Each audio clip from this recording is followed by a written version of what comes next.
Assalamualaikum warahmatullahi wabarakatuh. Perkenalkan nama saya Waiza dengan stambuk A2512312.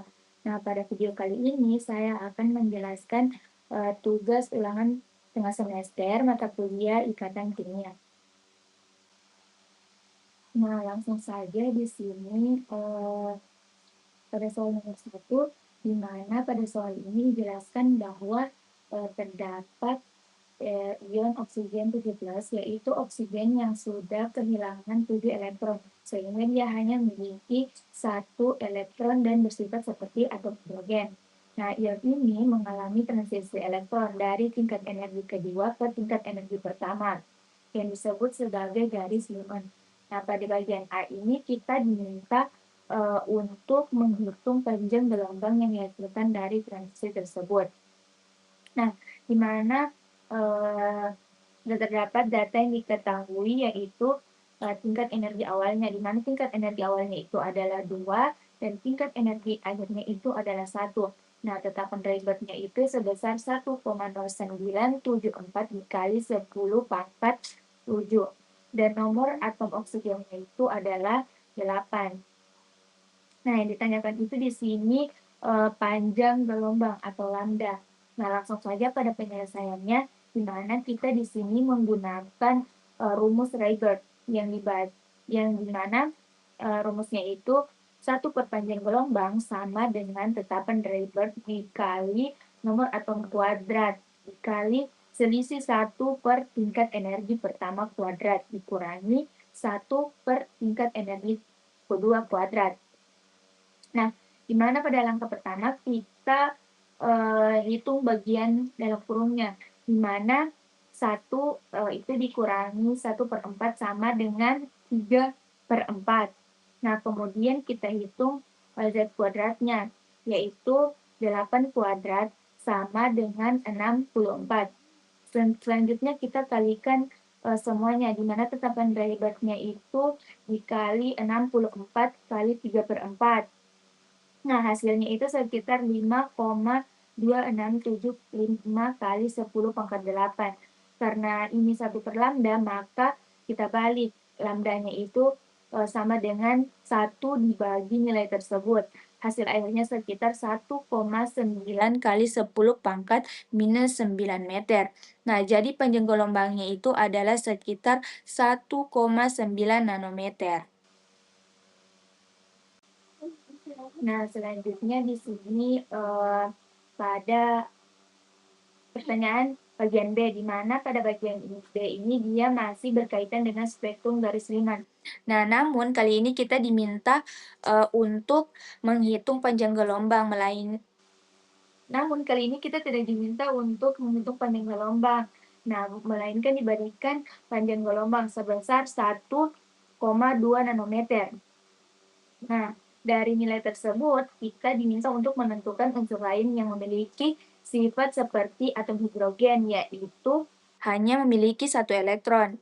Nah, di mana di sini data yang telah diketahui yaitu panjang gelombangnya sama dengan 1,2 nanometer. Nah, jika diubah ke meter, maka menjadi 1,2 kali 10 pangkat minus 9 meter. Nah, transisi yang terjadi itu adalah dari tingkat energi kedua ke tingkat energi pertama, sehingga N1-nya itu sama dengan 1 dan N2-nya itu sama dengan 2. Nah, tetapan Raybergnya itu tetap sama, yaitu 1,0974 kali 10 pangkat 7. Nah, yang ditanyakan di sini kita menentukan nomor atom dan nama unsurnya. Nah, langsung saja pada penyelesaiannya, di sini kita menggunakan rumus Rayberg yang sama seperti pada bagian A tadi, di mana rumusnya yakni 1 per panjang gelombang sama dengan tetapan Rayberg dikali nomor atom kuadrat dikali selisih per 1 per tingkat energi pertama kuadrat dikurangi 1 per tingkat energi kedua kuadrat. Nah, jadi yang pertama di sini kita hitung dulu bagian dalam kurungnya, di mana 1 dikurangi 1/4 itu sama dengan 3/4. Kemudian kita susun ulang rumusnya untuk mencari Z kuadrat, di mana Z kuadratnya itu sama dengan 1 per panjang gelombang dibagi tetapan Rayberg dan hasilnya dalam kurung. Selanjutnya kita masukkan nilainya, di mana 1 perpanjang gelombang itu berarti 1 dibagi 1,2 kali 10 pangkat minus 9. Hasilnya itu 8,3 kali 10 pangkat 8. Kemudian dibagi lagi dengan tetapan Rydberg dan dikali 4/3. Nah, setelah dihitung diperoleh Z kuadratnya itu sekitar 64. Sehingga nilai Z-nya itu adalah akar dari 64, yaitu 8. Nah, jadi unsur yang dimaksud itu adalah unsur dengan nomor atom 8, yaitu oksigen.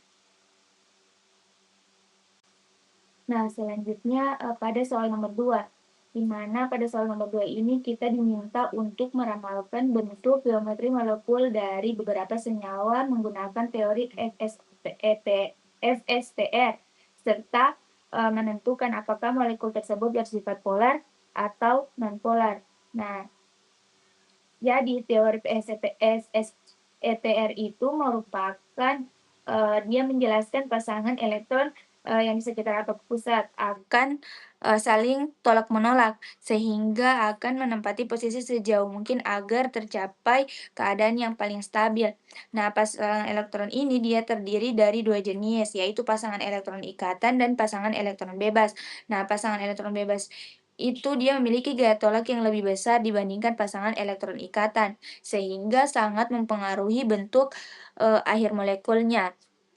Nah, langsung saja pada senyawa yang pertama, yaitu klorin oksida. Di mana pertama di sini kita menganalisis senyawa Cl2O. Di mana langkah awalnya adalah kita menentukan atom pusatnya. Jadi pada senyawa ini atom pusatnya adalah oksigen, karena oksigen itu berada di tengah dan dia berikatan dengan dua atom klorin. Nah, selanjutnya kita tentukan jumlah elektron valensi pada oksigen, yaitu di mana elektron valensinya itu ada 6 elektron. Nah, kemudian oksigen tersebut membentuk dua ikatan dengan dua atom klorin, sehingga menggunakan dua pasangan elektron untuk ikatan. Sisa elektronnya itu adalah 4 elektron atau dua pasangan elektron bebas. Nah, jadi total pasangan elektron di sekitar atom oksigen itu ada 4, yang terdiri dari dua pasangan elektron ikatan dan dua pasangan elektron bebas. Nah, menurut teori FSTR ini, jika terdapat 4 pasangan elektron, maka bentuk dasar geometrinya adalah tetrahedral. Namun, karena terdapat dua pasangan elektron bebas, maka bentuk molekulnya tidak lagi tetrahedral sempurna, melainkan berubah menjadi bengkok. Nah, jadi Cl2O ini dia memiliki bentuk bengkok dan bersifat polar. Nah, selanjutnya senyawa yang kedua, yaitu sulfur tetrafluorida. Nah, di mana pada senyawa ini dia atom pusatnya adalah sulfur. Di mana sulfur itu memiliki 6 elektron valensi. Sulfur ini dia membentuk ikatan dengan 4 atom fluor, sehingga dia menggunakan 4 pasangan elektron untuk ikatan. Nah, sisa elektronnya itu ada 2 elektron atau 1 pasangan elektron bebas. Jadi, total pasangan elektron di sekitar sulfur itu ada 5, yang terdiri dari 4 pasangan ikatan dan 1 pasangan bebas.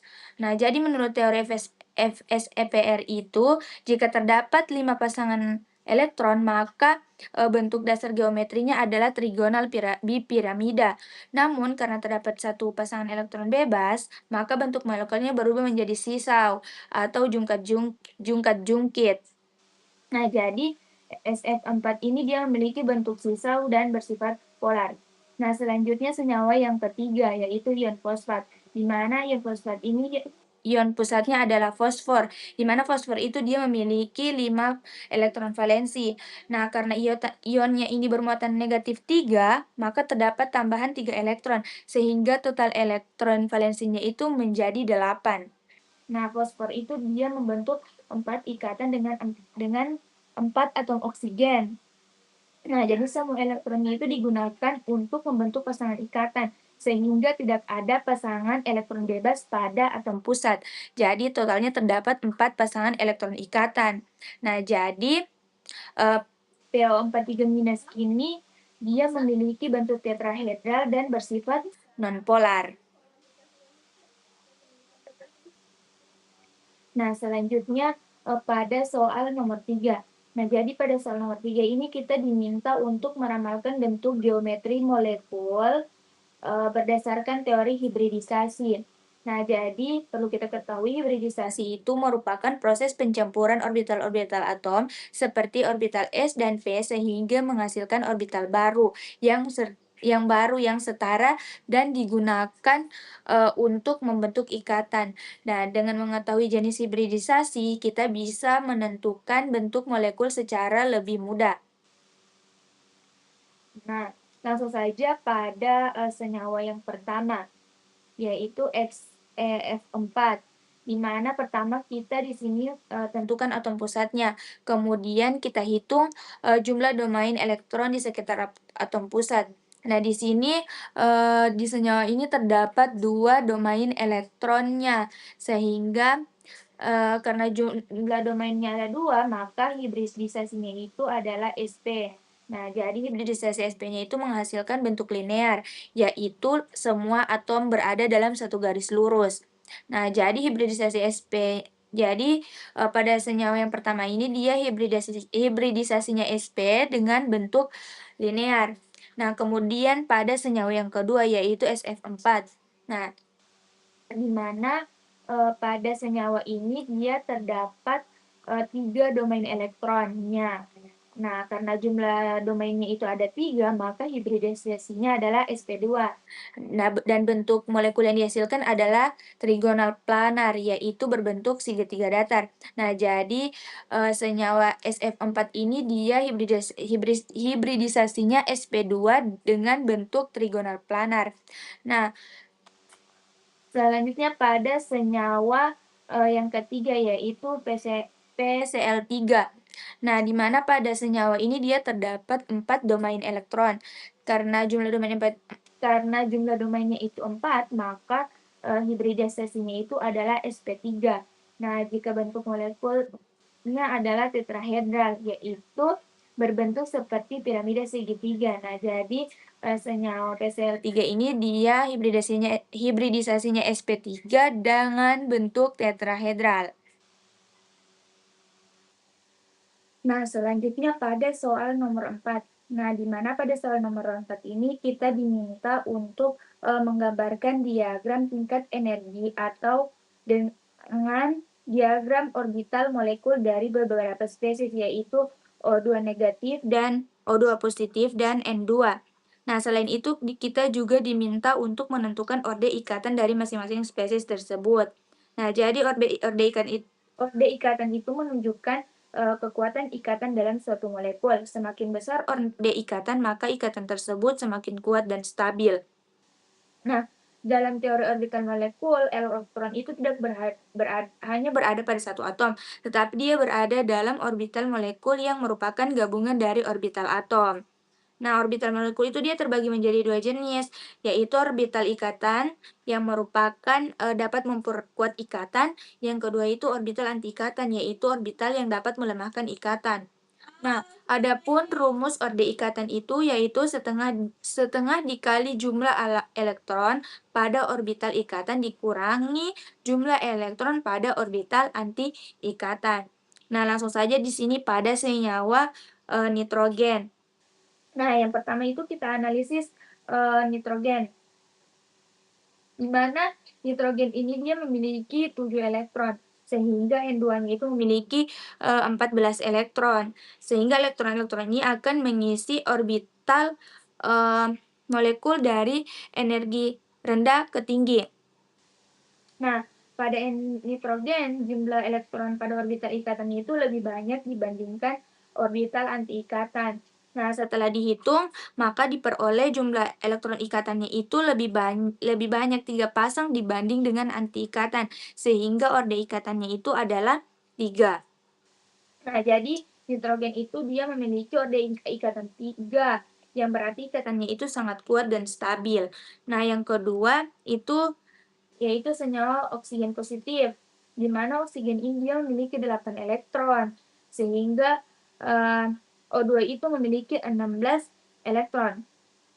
Karena dia bermuatan positif, maka dia kehilangan 1 elektron, sehingga totalnya menjadi 15 elektron. Elektron yang hilang itu dia berasal dari orbital anti ikatan. Nah, karena elektron pada orbital anti ikatannya itu berkurang, maka selisih antara elektron ikatan dan anti ikatannya itu menjadi lebih besar, sehingga order ikatannya itu meningkat menjadi 2,5. Nah, sehingga O2 positif itu dia memiliki orde ikatan 2,5 sehingga lebih kuat dibandingkan O2 yang biasa. Nah, yang ketiga itu yaitu oksigen negatif. Di mana oksigen ini dia memiliki 16 elektron dan karena bermuatan negatif maka mendapat tambahan 1 elektron sehingga totalnya menjadi 17 elektron. Nah, elektron tambahan ini dia masuk ke orbital anti ikatan. Jadi karena elektron pada orbital anti ikatannya bertambah, maka selisih antara elektron ikatan dan anti ikatannya itu menjadi lebih kecil, sehingga orde ikatannya itu menurun menjadi 1,5. Jadi O2 negatif ini dia memiliki orde ikatan 1,5 sehingga lebih lemah dibandingkan yang lain. Nah, selanjutnya pada soal nomor 5. Nah, pada soal nomor 5 ini yang pertama pada bagian A, di mana kita diminta untuk menentukan term simbol dari keadaan dasar atau ground stage atom nitrogen. Nah, selain itu, kita diminta untuk menentukan urutan energinya. Nah, term simbol itu dia digunakan untuk menunjukkan keadaan energi suatu atom berdasarkan konfigurasi elektronnya. Nah, di sini diketahui atom yang dianalisis adalah nitrogen. Nah, di mana nitrogen itu memiliki nomor atom 7 sehingga memiliki 7 elektron. Dan yang ditanyakan itu dia term simbol keadaan dasar dan urutan energinya. Nah, langsung saja pada penyelesaiannya, di mana pada langkah pertama itu kita menentukan konfigurasi elektronnya dulu. Nah, jadi konfigurasi elektron nitrogen itu yaitu 1s2, 2s2, dan 2p3. Artinya pada subkulit 2P terdapat 3 elektron yang belum berpasangan. Nah, pada langkah kedua kita menentukan nilai spin totalnya. Nah, setiap elektron tidak berpasangan itu memiliki spin setengah. Karena terdapat 3 elektron tidak berpasangan, maka total spinnya itu adalah 3 kali setengah sama dengan 1,5. Kemudian pada langkah 3 itu kita menentukan momentum sudutnya, di mana untuk orbital P itu nilai momentum sudutnya adalah 1. Nah, karena di sini terdapat 3 elektron pada orbital P, maka total momentum sudutnya itu adalah 3. Namun dalam aturan term simbol, nilai ini dia disesuaikan sehingga menghasilkan simbol P. Selanjutnya langkah keempat kita menentukan nilai J-nya, di mana nilai J yang diperoleh dari kombinasi L dan S. Di mana nilai J diperoleh dari kombinasi L dan S. Karena kulit kurang dari setengah penuh, maka nilai J-nya adalah nilai mutlak dari L dikurangi S, sehingga diperoleh nilai J setengah. Kemudian pada langkah 5 kita menuliskan term simbolnya. Nah, term simbolnya itu ditulis dalam bentuk 2S tambah 1, lalu huruf L, lalu J, sehingga diperoleh 4P setengah. Nah, jadi term simbol atom-atom untuk atom nitrogen itu adalah 4P setengah.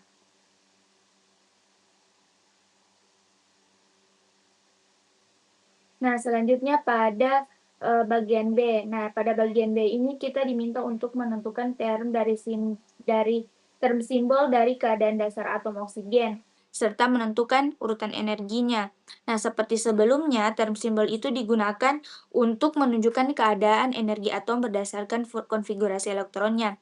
Nah, di sini diketahui atom yang dianalisis adalah oksigen, di mana oksigen itu dia memiliki nomor atom 8, sehingga memiliki 8 elektron. Nah, langsung saja pada penyelesaiannya. Pada langkah pertama itu kita menentukan konfigurasi elektronnya dulu, di mana konfigurasi elektron dari oksigen ini dia yaitu 1s2, 2s2, dan 2p4. Artinya pada subkulit 2p itu terdapat 4 elektron. Kemudian langkah kedua kita menentukan elektron yang tidak berpasangan. Nah, jadi dalam orbital P itu terdapat 3 kotak orbital. Nah, elektron itu akan mengisi satu-satu terlebih dahulu sesuai aturan Han, kemudian baru berpasangan. Nah, untuk oksigen ada 2 elektron yang tidak berpasangan. Kemudian langkah ketiga itu menentukan spin total. Nah, setiap elektron tidak berpasangan itu dia memiliki spin setengah. Jadi karena ada 2 elektron yang tidak berpasangan, maka total spinnya adalah 2 dikali setengah sama dengan 1. Kemudian langkah keempat, yaitu kita menentukan momentum sudutnya. Nah, di mana orbital P itu dia memiliki momentum sudut 1. Dengan konfigurasi dia diperoleh nilai L yang menghasilkan simbol P. Kemudian kita menentukan nilai J. Karena subkulit P lebih dari setengah penuh, maka nilai J dihitung dengan menjumlahkan L dan S sehingga diperoleh nilai J-nya sama dengan 2. Kemudian kita menuliskan term simbolnya, di mana term simbolnya itu ditulis dalam bentuk 2S tambah 1 lalu huruf L lalu J sehingga diperoleh 3P2. Jadi term simbol untuk atom oksigen itu adalah 3P2. Cukup sekian penjelasan dari saya, kurang lebihnya saya mohon maaf. Saya akhiri, wassalamualaikum warahmatullahi wabarakatuh.